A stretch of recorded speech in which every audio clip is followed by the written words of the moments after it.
यह बात है 1764 की।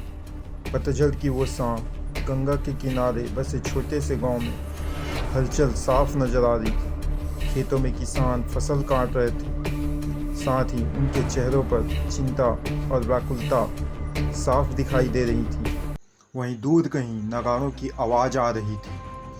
बक्सर का मैदान, जहां भारत का भविष्य तय होने वाला था, अब रणभूमि में बदल चुका था। जहां एक और मुगल सम्राट शाह आलम द्वितीय, बंगाल के नवाब मीर कासिम और अवध के नवाब शुजाउद्दौला ने मिलकर अंग्रेजों को भगाने की नई योजनाएं बना रखी थी। वहीं दूसरी तरफ ईस्ट इंडिया कंपनी के जनरल हेक्टर मोनरो अपनी सेना के साथ आगे बढ़ रहे थे।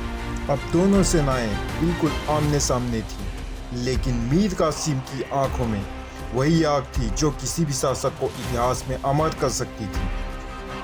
23 अक्टूबर 1764 सुबह के पहले पहर में कोहरा छाया था। अचानक तोपों की आवाज ने सन्नाटे को चीर दिया। अब युद्ध का आगाज हो चुका था। यहाँ मीर कासिम और शुजाउद्दौला की सेनाएं बहादुरी से लड़ी, लेकिन अंग्रेजों की तोपों और आधुनिक हथियारों के सामने धीरे धीरे कमजोर पड़ने लगी। शुजाउद्दौला अपने सिपाहियों को प्रोत्साहित कर रहे थे, किंतु एक एक कर उनके योद्धा धराशायी हो रहे थे। अब तक मीर कासिम को यह एहसास हो चुका था कि गद्दारी हो चुकी है। अब उसकी सेना बिखरने लगी थी। सेना के बिखरने के बाद आखिरकार शाह आलम द्वितीय को अंततः अंग्रेजों के सामने आत्मसमर्पण करना पड़ा।